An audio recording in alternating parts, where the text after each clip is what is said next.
The story of Joseph and his brothers in Genesis chapters 42 and 43 is a masterful account of divine providence, personal transformation, and the slow, painful road to reconciliation. Years have passed since Joseph was betrayed by his brothers and sold into slavery. Now, famine has struck the land of Canaan, driving the very same brothers to Egypt, the land of abundance, and unknowingly into the hands of the brother they were rejected. This section of scripture is more than a historical narrative. It unveils the powerful work of God in confronting sin, restoring relationships, and revealing truth at the perfect time. Let's journey through these chapters and discover how God uses crisis and time to soften hearts and fulfill His promises.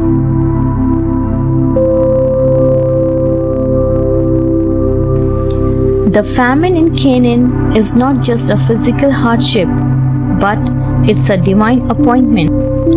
When Jacob learns that grain is available in Egypt, he sends 10 of his sons to buy food.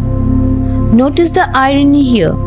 The brothers must now go to the very place their betrayal sent Joseph years earlier. But Benjamin, the youngest, and Joseph's full brother, is kept behind. Jacob, still grieving, fears losing him as he did Joseph. This hunger is more than a need for grain. It symbolizes a spiritual hunger that has long been ignored. The journey to Egypt will be more than a physical trek. It will be the beginning of the soul's confrontation with guilt and truth.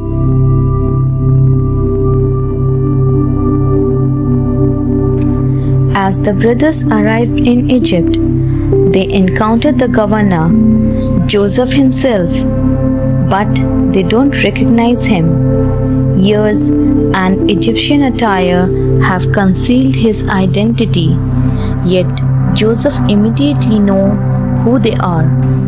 When they bow before him, Joseph recalls the dream he had as a boy. Dreams they once mocked, now they are being fulfilled. But Joseph doesn't reveal himself. Instead, he accuses them of being spies. Why this harshness? It isn't cruelty. No, Joseph is testing them, examining their hearts to see if time has changed them. God often does the same with us. Before restoration comes examination.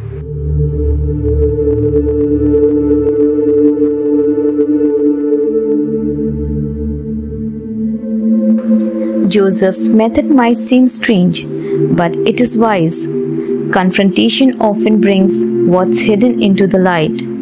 The brothers are shaken. They claim innocence and mention that they are 12 brothers. One is no more, and the youngest is with their father. Joseph demands that they bring this younger brother, Benjamin, to prove their story. He imprisons them for 3 days. This pause is no accident. It echoes Joseph's own time in the pit and prison, forcing them to reflect on their past.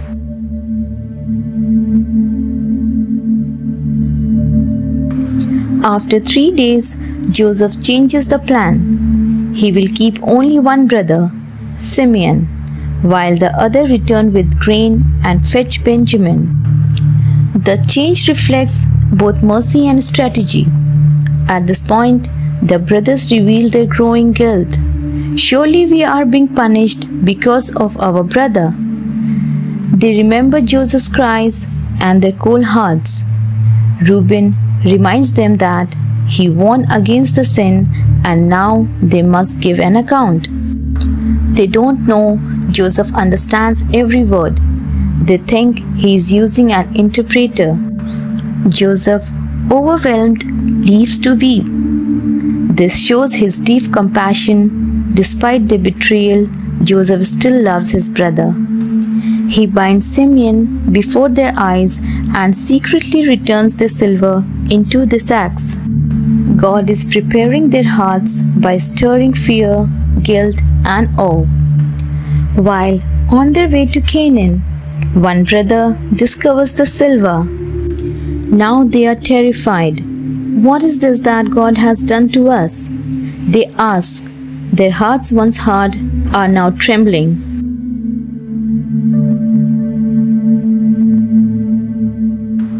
Back in Canaan, the brothers recount everything to Jacob: the loss of Simeon, the demand for Benjamin, and the mysterious return of the silver, all deepen Jacob's despair. Jacob feels everything is against him. He has already lost Joseph. Now Simeon is gone and Benjamin is at risk. He mourns, "Everything is against me."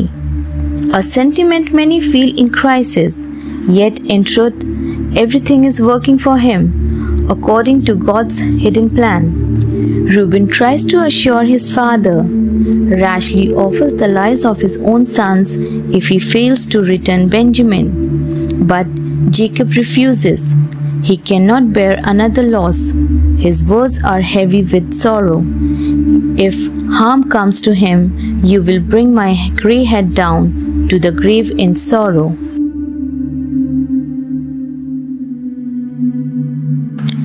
Time passes, the grain runs out, and the famine continues. But God does not allow comfort to return without the family completing their journey of repentance and obedience.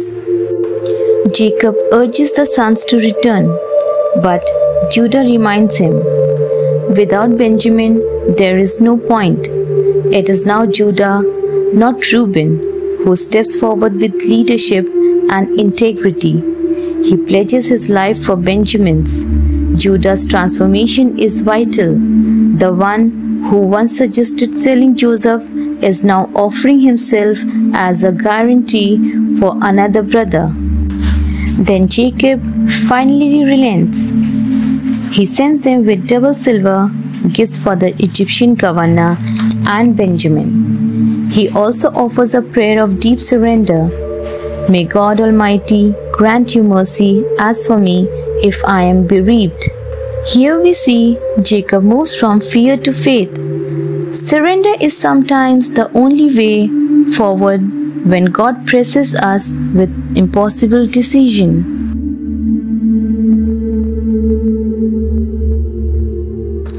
And when Joseph sees his brother Benjamin with them, his heart is moved, but still he doesn't reveal himself. Instead, he prepares the feast. His steward assures the brothers about the silver. It's a divine treasure. Here, Simeon is released and the brothers are honored guests in Joseph's house, yet still confused and afraid. They present their gifts and bow again, fulfilling Joseph's dream a second time. And Joseph inquires about the father and sees Benjamin. Overwhelmed by emotions, he rushes to his private room to weep. This scene is incredibly human. Joseph is torn between joy and pain, love and restraint.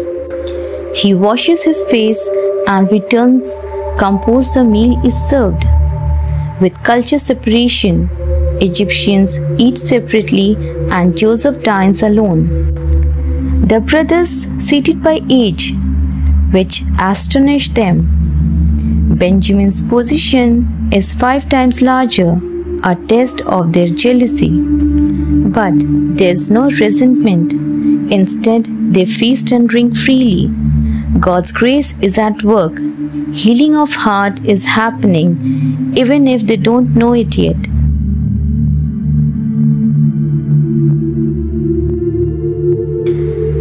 God uses crisis to expose and heal hearts. The famine wasn't just physical, it was spiritual.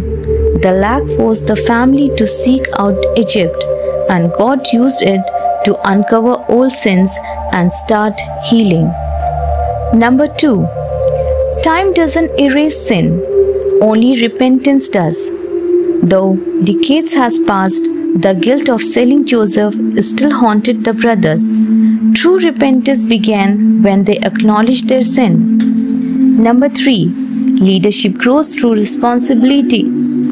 Judah, once a betrayer, now steps up with courage and selflessness. God's work in our lives often shows through changed character over time. Number 4. God's sovereignty is quiet but powerful. Behind the famine, the foreign governor, and the silver in the sacks, God was orchestrating every detail. His providence is subtle but certain. And fifth is, forgiveness is a journey, not a moment. Joseph weeps, tests, forgives, and reconciles all in stages. Healing deep wounds take time, even when love is still present.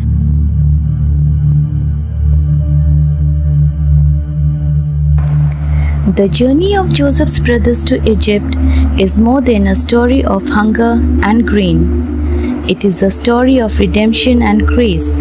God uses unlikely circumstances to bring about transformation and reunion. Every fear, every silver, and every tear is a part of a greater tapestry. Genesis 42 and 43 reminds us that when we face the consequences of past sins, God is not punishing us. He is preparing us. He is the God of restoration who writes mercy into every chapter, even the ones stained with betrayal. This part of Joseph's story ends with a feast, but the best is yet to come. The moment of fulfilled revelation is near. Joseph is preparing to reveal his identity, not in anger, but in forgiveness. Until then, we are left watching. Hearts soften, wounds begin to heal, and God's promises move one step closer to fulfillment.